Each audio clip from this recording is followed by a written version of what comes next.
Minister of Republic of Iraq, His Excellency Dr. Fuad Hussein. Dr. Hussein arrived in Islamabad this morning for 2 days official visit at the invitation of Foreign Minister Qureshi. The two foreign ministers held detailed discussions on bilateral relations, regional and other issues of common interest. The ministers have kindly agreed to brief the media on their discussion. Sir, please. I have the pleasure of welcoming Dr. Fuad Hussein, Foreign Minister of Iraq. I had the pleasure of visiting Baghdad in May this year, earlier on, and had an excellent meeting with him, enjoyed his hospitality, extended an invitation to him to visit Pakistan, and I'm grateful that he accepted my invitation and he's here in Islamabad. We've always valued our bilateral relationship. It is based on common faith, history, common aspirations, and we feel in my trip in Iraq, I realized the goodwill Pakistan enjoys in Iraq at every level. I met the president, the prime minister, the defense minister, the interior minister, obviously the foreign minister. And it was across the board. Excellent environment, goodwill, warmth, hospitality, but lack of engagement. We hadn't spent a lot of time together because they were in the midst of a war and we were also, going through our regional challenges. But we have reconnected, and we have reconnected with a lot of zeal to promote our bilateral relations in the days ahead, and convert this excellent political relationship into a more meaningful partnership, regional economic partnership. In the bilateral delegation level talks that we've had earlier on, we discussed cooperation in a number of fields: trade, energy, religious tourism, defense cooperation, human resource,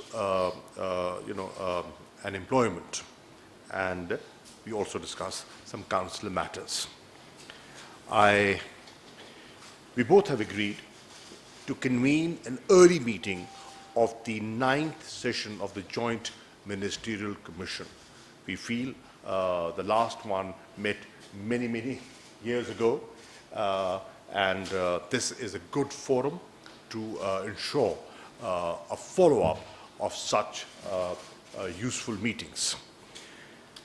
I discussed with the Foreign Minister the issue of visas and how he can help facilitate visas for Pakistanis, especially during Muharram and close to Arba'in. There is a lot of keenness of Pakistanis to visit Iraq. There are close to 200,000 who visit, or perhaps more, to Iraq. But if we facilitate, there'll be a lot more willing to visit your beautiful country. I shared with the Foreign Minister that we have, under the Prime Minister's personal supervision and interest, announced a new Zaireen management policy, and we would require their support and cooperation in its implementation. We have a plan to facilitate the Zaireen when they travel to Iraq. We plan to have a Pakistan house in Karbala. We plan to open consulates in Najaf and Karbala, and also have a medical center for the Zaireen who visit, who go there for ziyarat. I also briefed the foreign minister on the situation that is evolving in Afghanistan. Obviously, as an important country in the region, they have an interest in that. And I've also informed him about the constructive role, the facilitating role Pakistan has and will continue to play in the peace process. In fact, right now, we are in Doha engaging with the Troika and with other stakeholders to push the peace process forward. I've shared with him the situation in Indian illegally occupied Jammu and Kashmir, the state terrorism Kashmiris are facing, and the gross human rights violations that they are suffering. We also discussed and deliberated upon the Middle East situation and how important peace and security and stability of Middle East is for Iraq as well as Pakistan, because of a significant number of Pakistanis who live and work and contribute to the socio-economic development within Middle East and in particular the Gulf countries. I'm happy to share that we have just signed before coming down for this stakeout an MOU between Iraq and Pakistan, and this is a bilateral political consultation mechanism that we intend to establish for regular consultations on issues of interest to Iraq and Pakistan, regional issues, global issues, so that we synchronize our positions and have a more coordinated position at international forums. So I welcome the Foreign Minister, and over to you, sir. Thank you very much. And thank you, Your Excellency Mahmood Shah Mahmood Qureshi. We had an excellent meeting, and this is not the first time that we meet. Indeed, we had our first meeting in Baghdad, and then the second meeting we had it in Antalya, Turkey. And each time we are thinking about how to be partners, our countries to be partners in various fields. When we are studying the trade relationship between both sides, we see that it is not in the level that we desire. So the discussion is about to increase the trade level between both countries. But we discuss many other issues, many other topics, as His Excellency mentioned. I would like also to thank Pakistani government and Your Excellency for allowing our officers to have training in Pakistan, and also allowing our diplomats to have training here in Pakistan. As His Excellency mentioned, we discussed many issues, topics related to both sides, bilateral relationship, but also some regional topics. As for regional topics, we hope that the issue of Kashmir will be solved between both countries, India and Pakistan. We Iraqis, and Iraq has got excellent relationship with both countries, India and Pakistan. And we believe, in fact, in solving problems only through dialogue and peaceful way. So we hope that both countries will start negotiation about this issue, which has a long, long history. We mentioned that Iraq is playing an important role now in the area. In fact, the tension in the area affects the situation inside Iraq, but also in other countries. So the tension between some regional countries affects us directly, sometimes negatively. So that's why we started to talk to the regional countries, and the target is to bring them together in Baghdad. We are planning, Your Excellency, to have a meeting of the leaders of the neighboring countries in Baghdad at the end of this month. It is a fact that there are conflicts and tension between and among various countries in the region. But we believe in dialogue. We believe the way to solve the problems with our neighboring countries, if we have got problems, or if they have problems, will be only and only through dialogue. So we started this approach. And I think the steps which we have taken now is getting some results.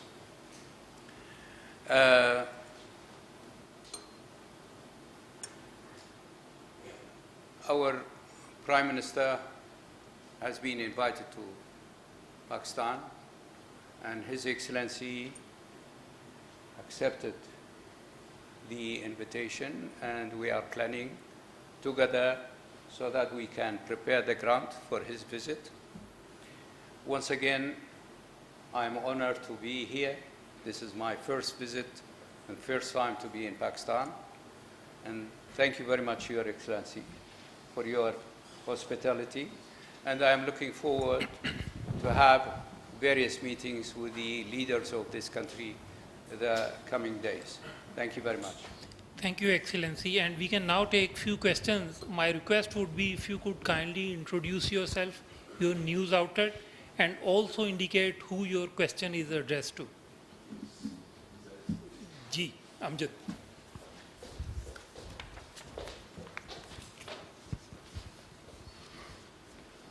Thank you, sir. My question to the Honorable Foreign Minister of Iraq is that, His Excellency, how do you see Pakistan's role in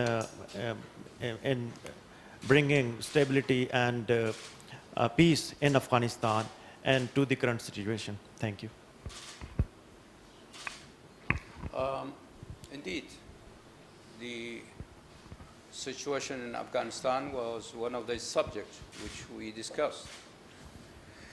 And I must say we are worried about what's going on in Afghanistan. And about 10 days ago, the Prime Minister and myself and the Iraqi delegation, we were in Washington, D.C. And we had meetings with various American officials, including officials which has to do with Afghanistan. Why the situation in Afghanistan is, why we are worried about the situation in Afghanistan? We are worried because we see signals of using violence in solving the problem. The peace process and the meetings are continuing. We hope that the solution will be through this peace process and negotiation between and among various political parties in Afghanistan. At the end, Afghanistan needs peace. And peace in Afghanistan, it will affect also the neighboring countries. But violence in Afghanistan affects all of us. And Afghanistan is not far away from Iraq. So that's why we are worried about what's going on now in Afghanistan. But we hope that through negotiation, and Pakistan is playing an important role in this field, and I'm sure that Pakistan wants to have peace in Afghanistan, and Pakistan believes in at the end, the various political groups and fractions in Afghanistan must come together, and they must work together and be partners. Otherwise, conflict inside Afghanistan, and we have seen it, the conflict in Afghanistan, it goes back to decades, affected the whole area. In fact, for a while, affected the whole world. So we hope that, as we see it, that Pakistan is playing this important role, and with other partners in the field and partners on international level, they will reach an agreement. Thank you. Ji Mateen Thank you, Excellency. This is Mateen Haider. I am representing GTV. As Foreign Minister of Pakistan has mentioned about Pakistani Zaireen and the policy of Iraqi government on the visa. So would you like to give detail what policy Iraqi government is introducing? And Muharram has already started. Thousands of Pakistani Zaireen are waiting about the new Iraqi visa policy.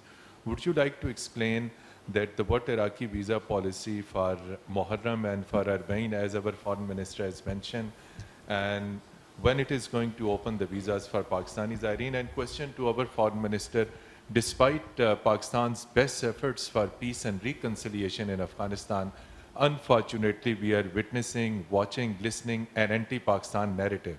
So why it is so, despite our best efforts, diplomatic efforts at Doha in Afghanistan and elsewhere? And over the last 2 days, we are witnessing there have been very negative trends against Pakistan vis-a-vis Afghanistan is concerned. Would you like to throw light which elements are behind such propaganda against Pakistan? Thank you. Okay, I'll go first. Well, as you know, Pakistan has consistently been advocating reduction in violence. We have been continuously supporting the peace process, whether it was the Doha process, the Heart of Asia, Istanbul process, or the discussions within the Troika Plus meeting. You're aware of the fact that our delegation is in Doha right now, as I speak to you, engaging with all stakeholders for the promotion of peace and stability in Afghanistan. We have an enlightened self-interest in a peaceful, stable Afghanistan, and we have done everything possible to facilitate that, and we will continue to do that despite the negative statements emanating from some quarters within Afghanistan. Now, why are they doing that is what needs to be understood. If you look at some of the social media trends, we have gone into it in greater detail, and we've come to the conclusion that the bulk of that is orchestrated. It's not a natural trend. It is a bot-controlled trend, and it is part of a smear campaign. It is part of a campaign to divert attention from internal challenges that Afghanistan is going through. We sympathize with them. We're willing to be supportive, but let the world know what the reality is. And Pakistan, because of its clear approach, will not be shy of saying what we believe in. We are sincere in a peace process, and we will not be apologetic, because we have done whatever we could, and we will continue to do what we can for peace, for stability, and for regional connectivity. It is in sync with the agenda of our government. You know, the economic security paradigm that we are talking about, the shift from geoeconomics, from geopolitics to geoeconomics, requires peace. And that is why we are advocates of peace. We have never advocated use of force, and we've never shown inclination towards a particular group. We have no favorites.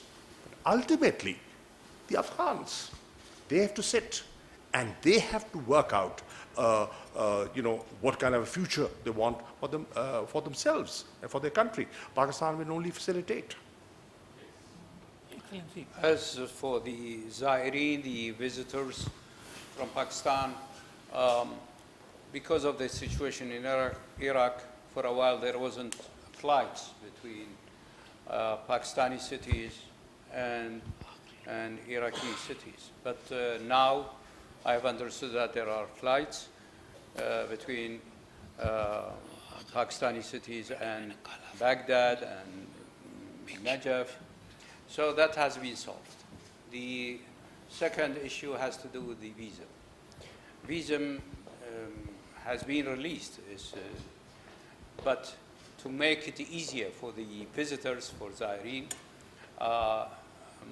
when I will be back, I will discuss this issue with the Minister of Interior in Iraq, because at the end, it is the responsibility of Minister of Interior in Iraq to make it easier for the Zaireen, from Pakistan, to come to visit Karbala and Najaf and Baghdad and other areas, other holy places.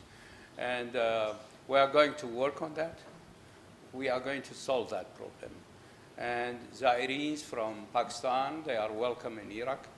And this is in the mutual interest, but also it is in the interest of both people to build different kind of relationship between both countries and between both societies. Thank you. Ji, please. Numanish Mughal from Parliament Times, sir. Welcome to Pakistan in this sacred month of Muharram. Sir, Pakistan and Iraq were close allies in support towards Palestinian people. However, in last year of Donald Trump administration, we have seen that most of the Middle Eastern countries started recognizing Israel. Sir, do you believe any normalization of ties between Iraq and Israel, or you have the principal stance that Pakistan is on the Palestinian issue? We believe in the Palestinian cause. We believe in the right of self-determination of the Palestinian people.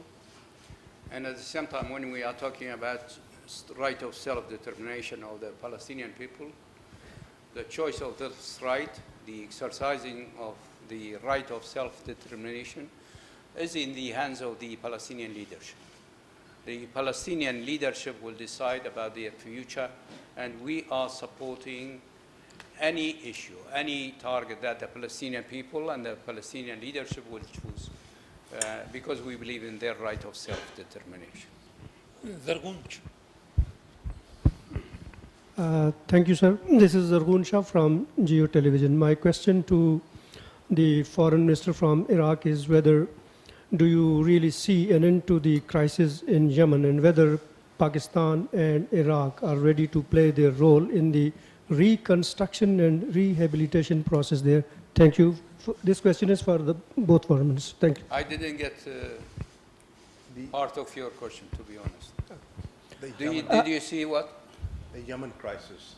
Yemen, okay. Should I ask the question? Yeah, no, I got it. You see, part of our effort in the region has to do with these issues.